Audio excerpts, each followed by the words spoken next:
Halo semuanya, kembali lagi di video aku kali ini. Yang dimana kali ini aku akan membahas tentang morfologi dan anatomi pada daun. Di lembaran pertama ini ada catatan Institut Teknologi Perkebunan Pelalawan Indonesia dengan tema morfologi dan anatomi daun.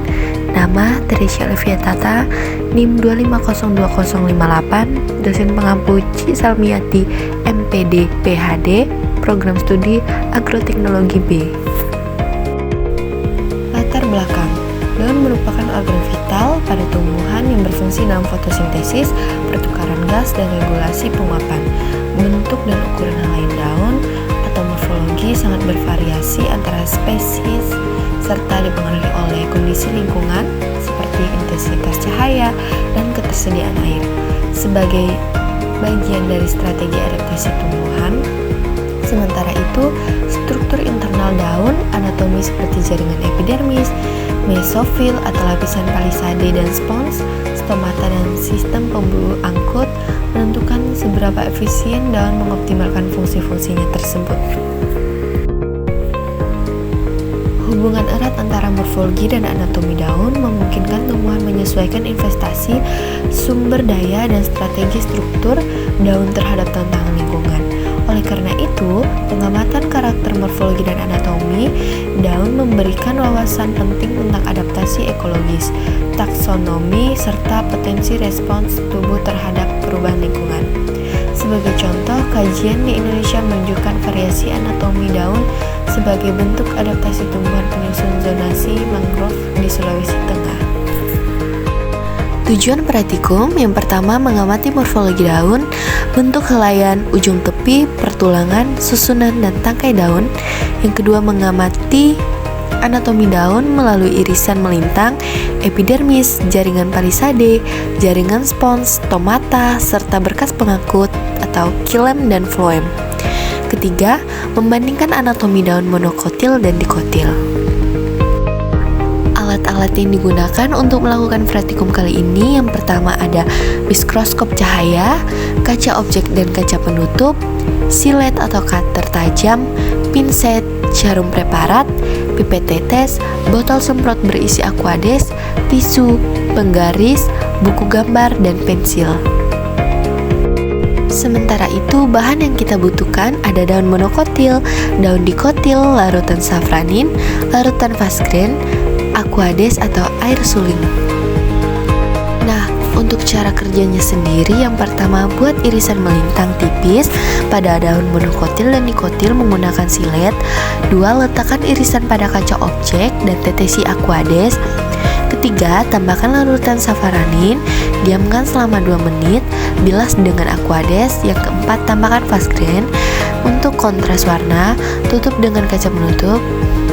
Yang kelima, amati preparat di bawah mikroskop dari perbesaran kecil ke besar.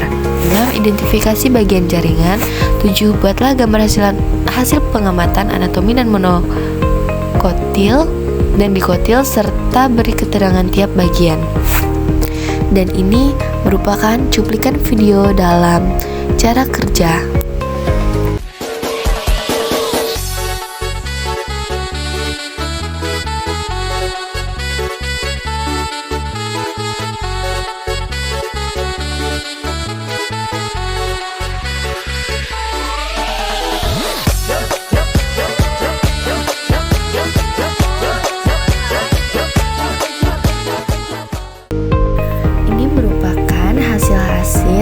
Yang kita lihat dari bawah mikroskop. Kita lanjut ke bagian pembahasan. Yang pertama ada hasil pengamatan menunjukkan perbedaan struktur anatomi pada ketiga jenis daun. Yang pertama ada daun mangga, tampak jaringan dorsiventral dengan lapisan palisade di bagian atas dan jaringan spons di bawahnya. Sel palisade tersusun rapat dan mengandung banyak kloroplast, menandakan fungsi fotosintesis yang dominan.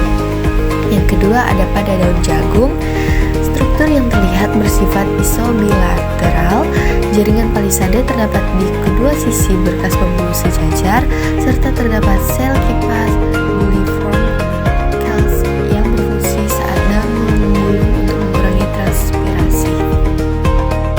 Sedangkan pada daun kacang panjang,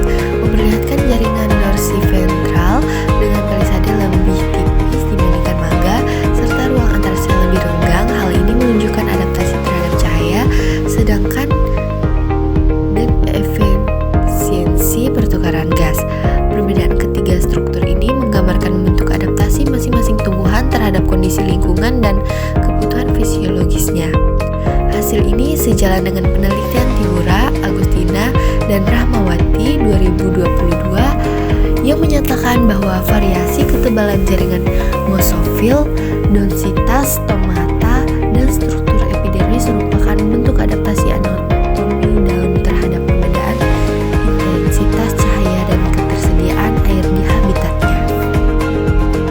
Nah, kesimpulan dari praktikum kali ini, berdasarkan hasil pengamatan anatomi daun, setiap jenis tumbuhan memiliki perbedaan struktur jaringan yang menunjukkan bentuk adaptasi terhadap lingkungan. Daun mangga memiliki tipe dorsiventral dengan jaringan palisade tebal untuk mendukung fotosintesis pada cahaya tinggi. Daun jagung memiliki tipe isobilateral dengan sel kipas dan berkas pembuluh sejajar sebagai ciri khas tumbuhan monokotil yang efisien di lingkungan terbuka. Sedangkan daun kacang panjang memiliki tipe dorsiventral dengan jaringan spons lebih renggang yang memudahkan pertukaran gas. Secara umum, ketiga jenis daun memperlihatkan variasi anatomi yang berfungsi menyesuaikan diri terhadap kondisi cahaya, ketersediaan air, dan kebutuhan fisiologis masing-masing spesies.